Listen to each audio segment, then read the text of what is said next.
the objective of a model is not for you to mimic the model and to get closer to the model. The objective of the model is to give you a path when there is obscurity and you don't know what to do. As you get closer to knowing what you want, you don't need the model anymore.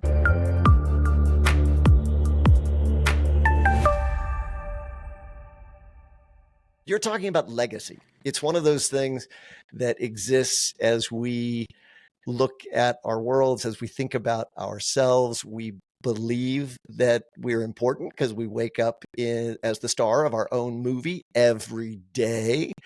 And we hope for places where people will appreciate what we do, and it helps drive us. But to understand that James Naismith is a name that will mean nothing to almost anybody who's watching today, and he's the guy who invented basketball. You know who our buddy Adam Silver is because he's the commissioner today. You may know who David Stern is because he was the commissioner of the NBA for 30 years, but you will not be able to name the person who was before him. And that to me is a beautiful reminder of what we should not let dog us. And that just is what you talk about when we walk into a room, and the whole idea is to be able to walk in here, create something meaningful enough that people enjoy and have no idea who you are. That would be the definition of success to me in a lot of ways. Yeah, that's true. I sometimes will say, do you know who the king of Sweden was in 1701? Of course you don't. But I got to tell you, if you were in Sweden in 1701, you knew exactly who it was. I mean, that was important or whatever it is, But one day, it was Jan Janssen. I remember. You know it? Yes, I knew you'd know it. Of course. Yeah. You love that guy. I know, he's the best. He really was a great king. I mean, I'll tell you, what I love of all political discourse, one of my absolute favorites is when it says that someone is the worst president or the best president, and they cannot name more than 10 presidents. Yes. And you just got to go, well, yeah, we're trying. We're doing our best. That's what we're doing. Yeah. There's also, on the point of legacy, we have to remember there are many filters, and people are experiencing many filters. I don't think legacy is unimportant in that the way that philosophy or the underpinnings of a religion is not unimportant. It is a direction. It helps you connect dots and make meaning, which will get you through many days. Often, I still believe that there's 20 or 30 days that are just pivotal to your life. And the rest of the days are just not dying, not hurting people so badly, doing the things that get you learning a bit. So you learn to get to the next pivotal day. 20 days. I get 20 days. Is that really what you're saying? I get 20 great days. These days, your 20 days might affect 20 or 30 years of your life. The day that meeting Al Burton, our mutual mentor, who changed my life and gave me a career in production and life. Those type of things are meaningful, but it doesn't mean that the other days aren't important or not as equally important. Right. It just means that you don't need every week to make the announcement that, oh my God, I've cured cancer and I've done all of those things every single week. I remember this is a memory that I had.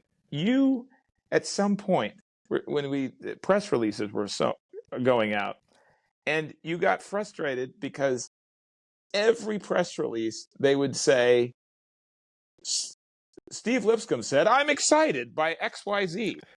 And to this day, I tell people never use that word because everything was, "Oh, I am so excited," and Yeah. Don't think that you're not at one of your pivotal days, or that you don't have a big announcement to make, that Right. you don't have an equally important day. Yeah. It's just not a pivotal day that's not necessarily going, okay, I will live here, or I will become this philosophy, or I will do this. Um, they're very important until you get to one of your next pivotal days. Yeah. But honestly, just loud and a lot of loud becomes noise. And that doesn't serve you is part of that, right? It absolutely does not serve you. That's right. Um, Yeah. there is no way that things get built. There's no way that things happen without an incredible group of people who make it happen. And we share the reality of what I think is CEO syndrome socially, which is we look at a figurehead because we want a figurehead and we want to lavish them with praise, which certainly feels good. It's not a bad thing. But you and I spend time making sure that we point to all of the people who make all of that happen without whom none of it could happen. So, Yeah. um, how do you balance that? Because none of us, I can tell you, you and I know, haven't done it perfectly because everyone deserves more credit, and everyone thinks they deserve perhaps more than they should, including you and me. Yeah. Well, it's certainly been helpful, again, not to have been not to have to say that we've had such a wonderful relationship. We've had that not having to pretend that, I, um, I discovered relativity is, it's been a model, I think, for also the company of we all bring our things. And Yeah, oftentimes, what I get to be is a bit of a referee. I mean, I think a lot of when we look at management theory, sometimes we take out the human nature of it. yeah, And humans, I mean, if you looked at, you're such an amazing, you're such an amazing dad. I mean, I know that personally about you. But I can tell you that your two astonishingly incredible kids are not sitting there going, my God, these are the 100 smartest things he came up with. I will tell you what they will first think of is how you helped them have a human experience in a family environment. And same thing at the office. I got brilliant people who are contributing, but even brilliant people need to feel like they're having a human experience in yeah, an entrepreneurial or a work environment. yeah, And so that's the role that you play. You don't have to say, my God, I came up with the best idea for, some product. You can let them have that idea, but you still have a role to play. You still need to, make them feel valued, and um, you know, sometimes when things, yes, just like I suspect in parenting, sometimes you got to be able to go, well, we're not going to be able to do that, but you got to set some kind of rules. Uh, but you allow them to be themselves, and you be very honest about the that they're the ones who are doing it, and that helps a lot. yeah. Well, I think, and we do. In other words, you say that, we say that, but the world is not built that way. And so, still in those sorts of things, I know people who have been frustrated because they felt like they didn't get whatever due, and I don't think there's any way to get around that. I think back to Matt and Trey, the guys who created South Park, and they wanted to give a project to someone, and then they were honest about how that person was so mad at them for giving them that opportunity, that person that opportunity, and not, they overcompensated him, but did not overcompensate him, and so therefore he was angry, and that's part of what happens with the model of how business works. Sometimes you just have to do your best, let people Yeah. know, and understand that still it's not something you can do to make everyone happy every day, all the time. Yeah, that's right. I mean, I used to, one of the toughest things that that your audience will have to deal with is firing, right? And So hard. um, Yeah. So I hard. I never liked it, but I wanted to do it because I felt that one of the probably the areas of value that I could bring is remind people that their value is not necessarily strictly connected to what we're doing at this moment and this time. Yeah. I had before I ended up with the most wonderful assistants in the world, I had a terrible one.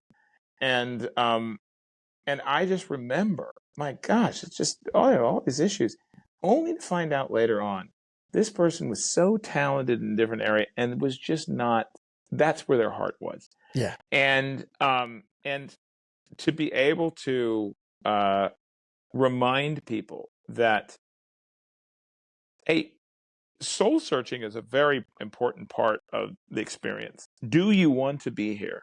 Do you feel like this is something you want to do? Right. Is it something that you feel like, because when you start to go in, did I get enough credit and whatever?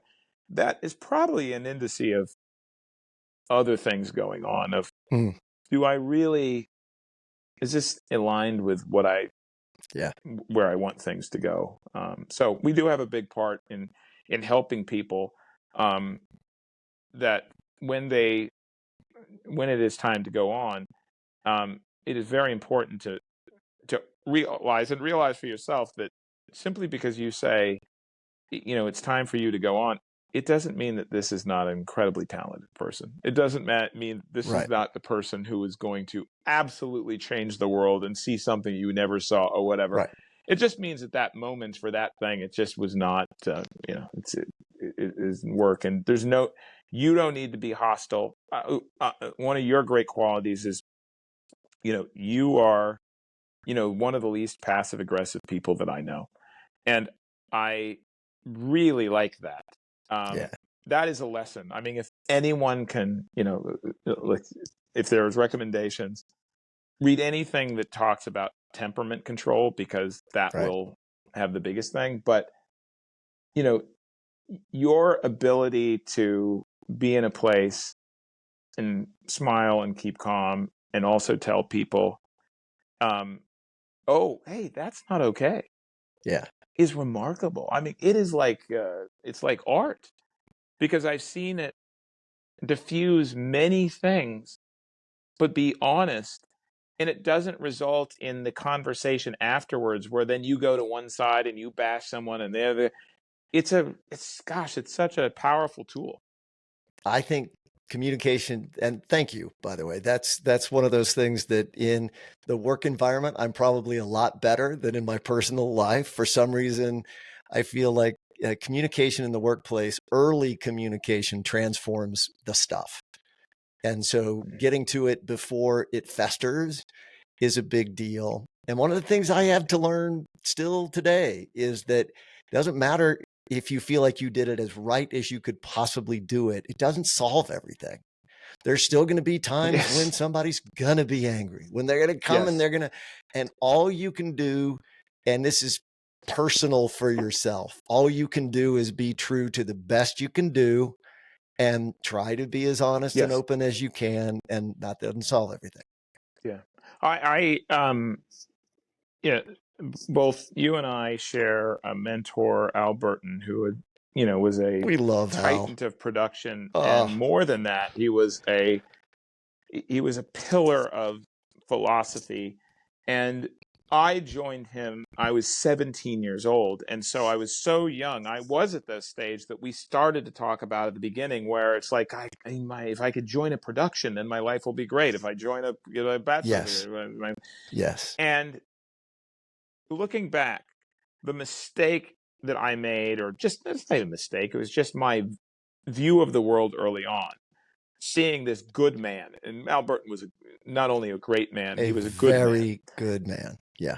And I used to believe that if you were really good, there is this link to, this corollary to success. And I'm not Yeah. saying that there's not, but the reality, and this is the part that feels less fuzzy in the interview, Yeah. is that I think you and I have known many people who are not good people, Yeah. and they have succeeded. Yeah. And we have known good Wildly people who have succeeded. successful. And so what I would say is there's a lot of language out there that talks about doing these good things because it will lead to, you'll get your reward, basically. Yeah. And I'm not saying that that can't be true, but what I'm saying is that is not why you should decide who you want to be in Yeah. this journey of this entrepreneurial journey. You should decide who you want to be because it will give you peace inside. Then you can become that person like Al Burton, who is immensely successful, but you happen to be one of those people who elected to live your life in a certain way. Yeah. If you obsess and you start to criticize all of those bad people that you stumble on the way, and you just talk about why they failed or how they're going to fail, you'll miss the point. You'll miss the point of what we get out of this. The fact that you get a chance to live your life in a decent manner and also be an entrepreneur is truly the reward in itself. Yeah. And when you wake up in the morning, you get into the bathroom and look in the mirror, what a terrible day it is when you don't like the person you're looking at. And Yeah. I just think defining success, if success is a lot of money, we're all in trouble because there's so many who get there and are miserable. So that's not what it is. It may be what you see when you look in that mirror and the love that you have in the people around you and the adventures that you find. It can't be much better than that. And I feel like we've just been on an amazing journey for a long time, my friend, Yeah. right? Absolutely. Yeah. Absolutely. Well, let's see. I am always wondering how we will wrap up because I could talk to you forever, but I can't let you talk about Al Burton without telling me how it is that you came to work for Al Burton. Because if there's any true young man, young person story that I've ever heard that was initiative to find a way to get to what that step you perceived mattered. It's your story with Al Burton. So please do tell me. Okay. Yeah, I was 17 years old. I was fascinated for production, so I took a course at the community college, which is Santa Ana Community College. And it was on production, and it was at night, so my dad would have to drive me there because I didn't drive. Yeah. And they were offering this thing where once a year they did this production class, saluted one producer or one television show. And in my year, it was going to be Lassie and Al Burton, who was producing at the time, Lassie. And if I paid, it's $12 to go, but if you agreed to be an usher, you didn't have to pay the $12. And so I agreed to be an usher, and Dee Wallace Stone walked in. She was part of the new Lassie class, and Tony McDowell was there. They had the entire Lassie class over 75 years, right? At So Tony this McDowell was there, Red community Weatherwax. I mean, it's college just, class. Wow. yeah, it was just incredible. So I go in, I bring Dee Wallace Stone into the green room because she went into the wrong entrance, and I see this man, and he is not what we used to think of that producer with the gold chains, and Slick he's sleazy, and Hollywood he is producer. this wonderful little guy in a sweater vest and jacket, and he's walking around, and all these stars are trying to get his attention. They're talking to him, and he's having a great time. And I look at this environment, and I say in my mind, I want to be a part of that. And as I do, I feel a hand on my shoulder, and it's a security guard, and he said, "You got to get out of here."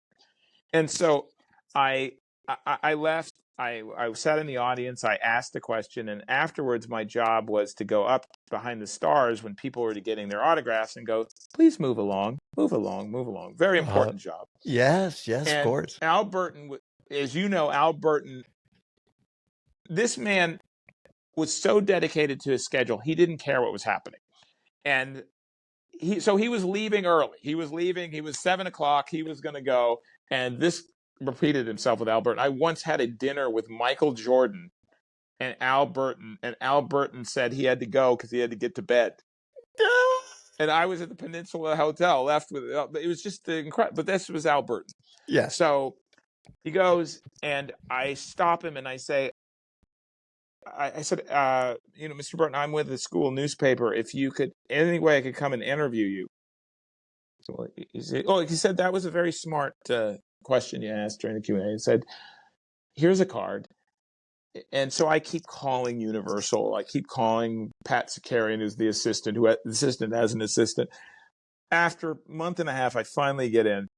And I get in the room, and he says, well, what did he said, what, and it's so impressive. I mean, Leonardo DiCaprio is there because he's made an appearance on lots of, they're doing the end of Charles in Charge, like every dream. There are the producers building at Universal. And he says, what can I do for you? And I said, well, if you could answer my question, I have my yellow pad. And he said, stop. He said, I don't want to offend you. So if I'm wrong, please just tell me. But I had the idea that you might not be necessarily with the paper, but that you just wanted to make a connection. And if that is true, just tell me. And I said, that's true. I don't work for the newspaper. I just wanted to come in here. I wanted to find a way to get in, and I would work and I'd do anything.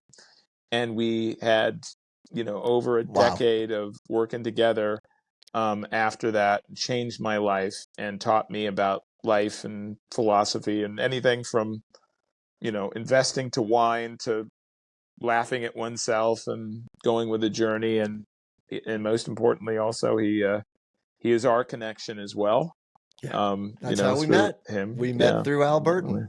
Yeah. And if you imagine, I just think that tale, there are many things that you can hear, many stories that you can hear. For most of us in the world, we are not born into a place where we can walk into the Universal Studios and have that connection. So for most of us, finding a way, finding a mentor, finding the people who will get us into, getting back to where you started, get us into a cadre of folks, get us into an orbit full of universal stars and planets and asteroids that we would never otherwise find. That is a real thing. That's a great story. I love, and we loved Al. I just yesterday when we were talking, and I told you the story of the set falling when we're producing the Ben Stein show, and the entire set falls 2 hours before we have to film. I walk into his office and say, I got to tell you, the set fell. And he just sits back with his smile, took his glasses off and said, well, kid, at least we're in showbiz. And that Touché. Perspective is a really beautiful thing. I remember as I was graduating, I was at the film school at SC, and Robert Zemeckis was our speaker, and he said, every year I get a young director come to me and say, how am I going to make my first film? And he said, and I say the same thing every time, and I'm not being facetious. He said that the answer is somehow. And if there's one thing in the entrepreneurial world, it's not that models. The other person that we worked with was Alvin Toffler, the great futurist Alvin Toffler, who taught me something about models, that whether it is a business model or a model of how to life, the objective of a model is not for you to mimic the model and to get closer to the model. The objective of the model is to give you a path when there is obscurity and you don't know what to do. Mm. As you get closer to knowing what you want, you don't need the model Right. anymore. And Right. that is why, it is probably like dating. It is probably a good idea to go to the top 10 lists before you go on a date. Take a shower and, wear some clothes and don't talk about obsessive, things that are not going to Please be take a unpleasant. shower. Please take a Please take a shower. shower. And all those top 10 things will probably advance you. Yeah.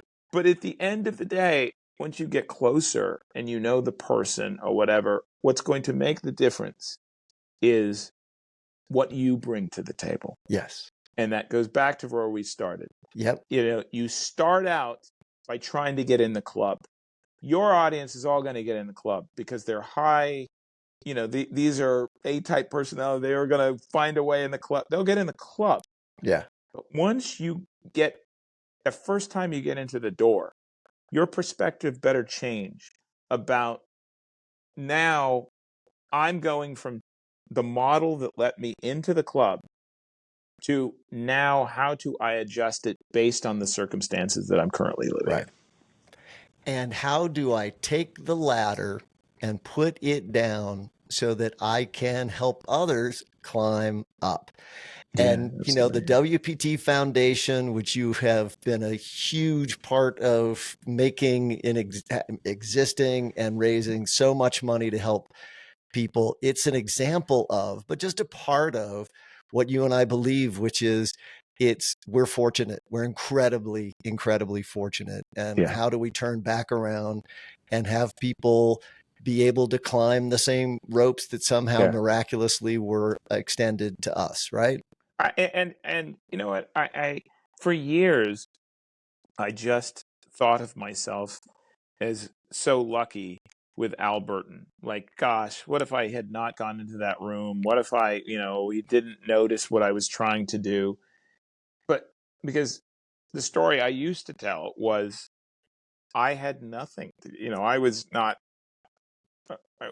a producer. I had ideas, but I didn't come from a family who knew what to do. My dad my dad was driving me up to Universal and waiting outside until I would get back. I couldn't even drive. And so what was it that I was going to offer?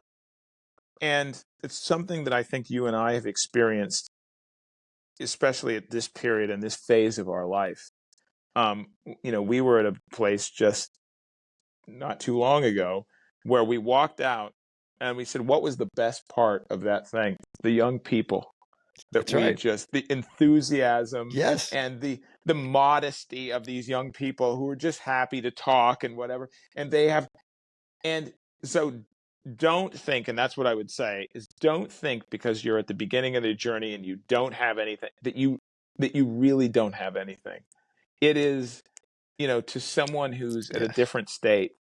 I went to my 30th reunion at USC and the people were signing in. They were just so, they're eager. They're eager to talk to people who've done something, but it's a privilege to be around that enthusiasm, and it is a shot in the arm. And so you do have something to give people, no matter what stage you're at. It's a beautiful message because it is a two-way street. And I think somehow I've heard people say that it's just not like it used to be, meaning there aren't people who are willing to mentor people like they used to, or there just aren't these dynamics. And that's just not true. It's not what I find. You have something with yourself when you bring it into the equation, like you just said, that will be appealing. And if somebody says no, go to somebody else, because that's how it works.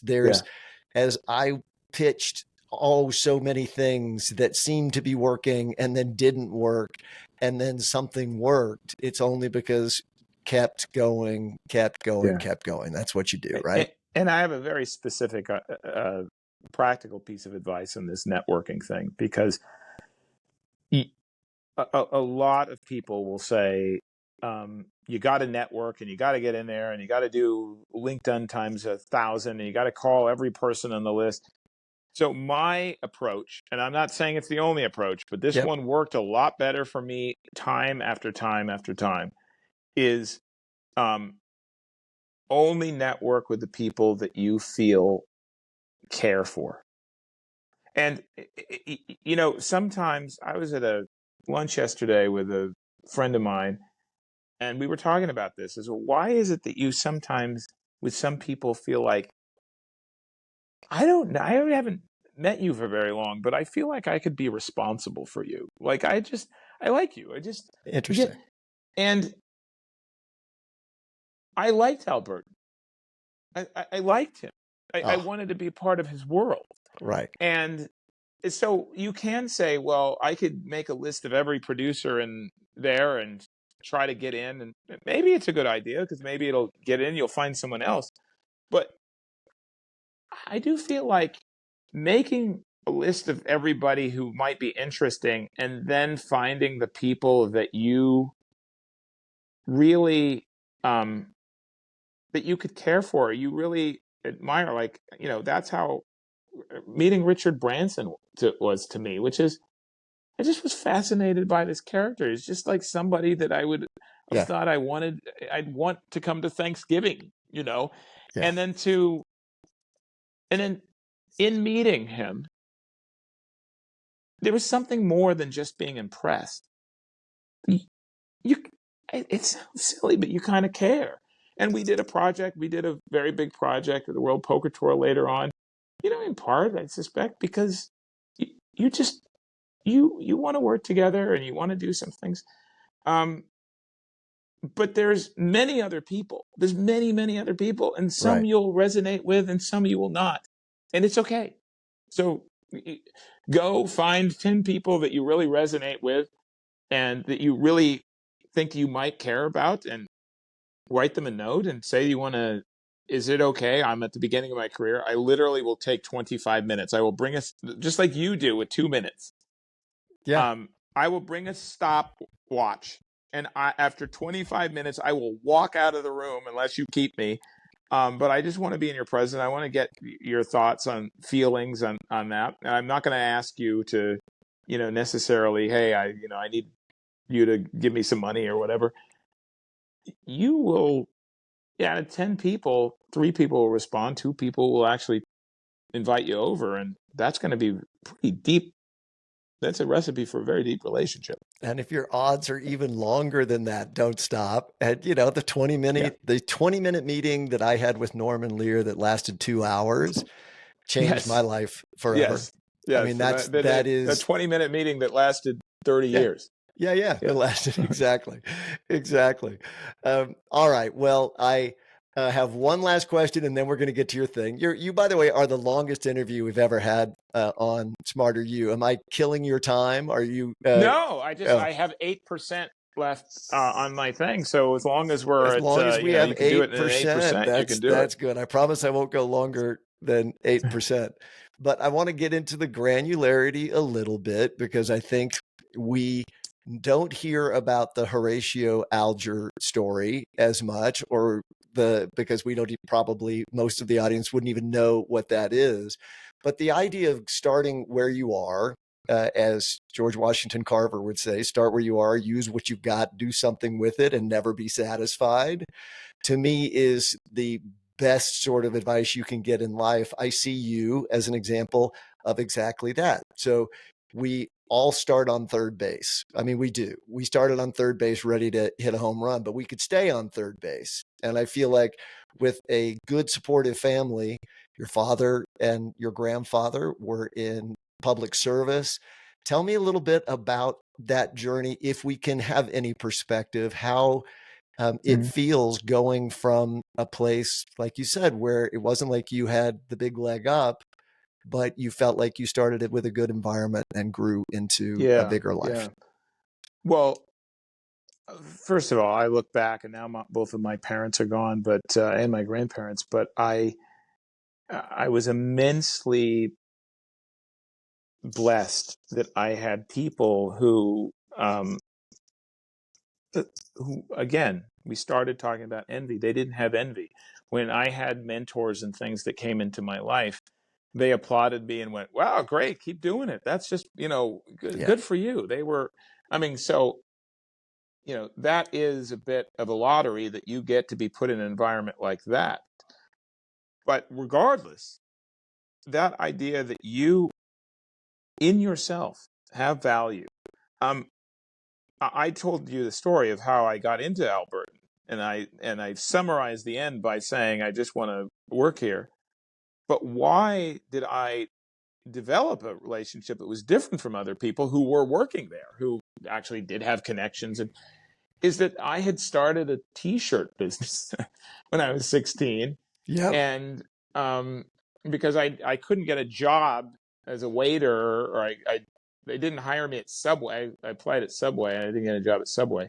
So I started then printing shirts for the sports teams at the school, and it was one of the first things I said to Al. He had a project, and I said, "Oh, I can print shirts and whatever," and I did it. Like the you never know what it is that you have cultivated, and Yeah. that's why I say have hobbies, those have those things that you bring something that's different.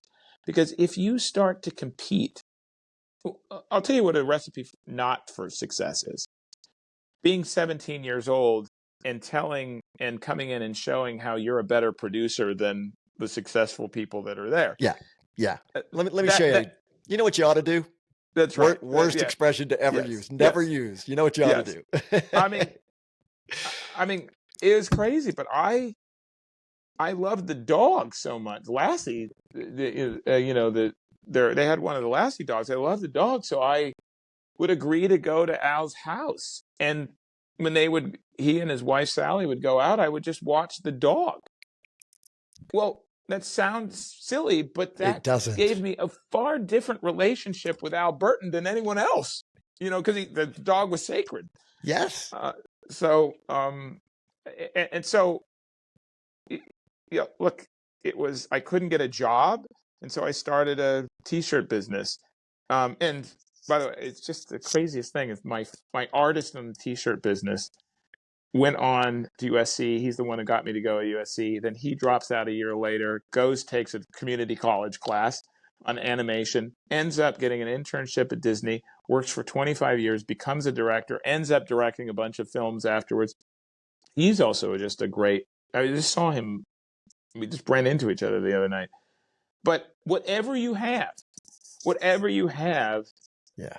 you can approach things in a way those become powerful because you say, look, I have this, or this person doesn't.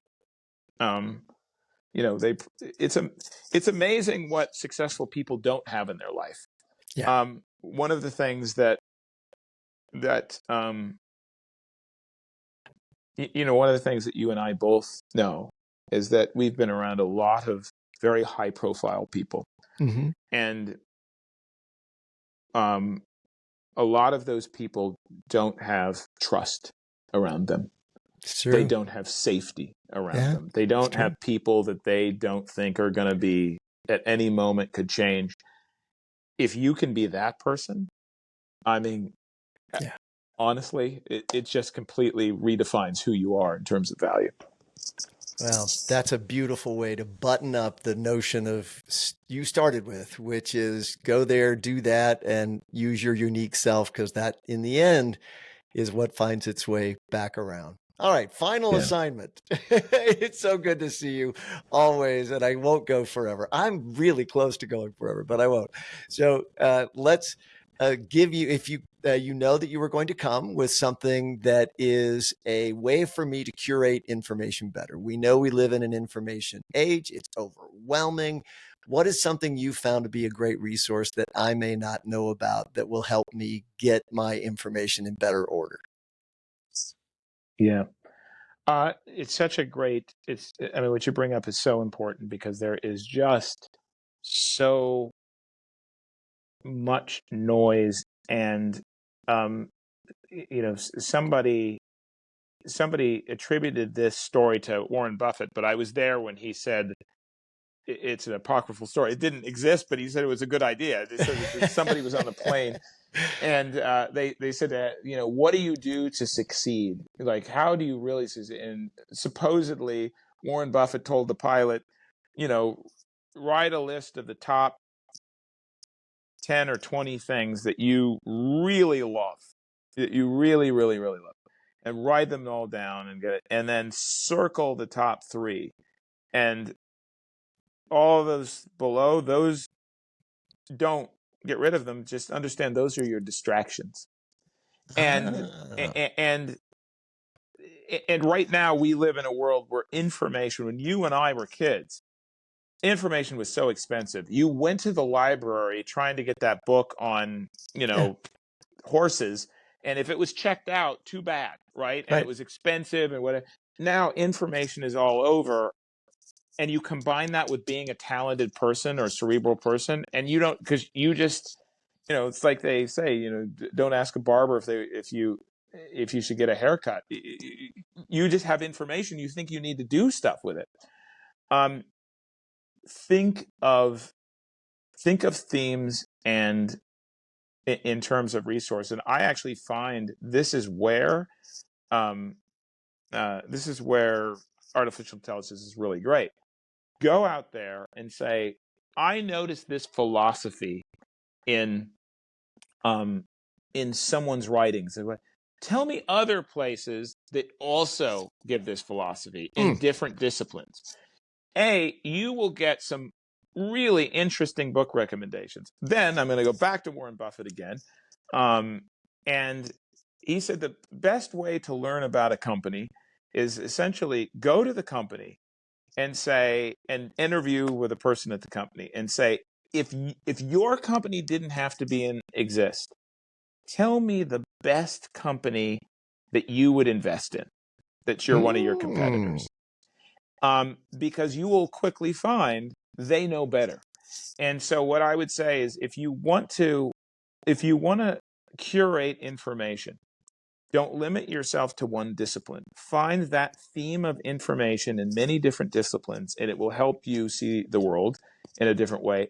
And be very smart about how you get the information by challenging someone, by playing human nature. What that exercise does, by saying, okay, we're assuming you're number one, but if you told me how to be number one, who else would you go to that's not you? Who would you go? And that's when the truth will come out. Now you at least have a digestible amount of curated information, and what you start that's powerful, and I think that can move you forward. Well, I appreciate you, and let's just keep doing this for the rest of our lives. We're going to do that anyway. Oh yeah, I did. I thought I'll just call you on the phone. We'll just continue for the next 3 or 4 hours. I think that's the way it is. Adam Pliska, thank you so much for coming to SmarterUmedia, and I hope you'll come back. Thanks for keeping the poker world safe for all of us. Thank you. This is really great. Thanks, Steve.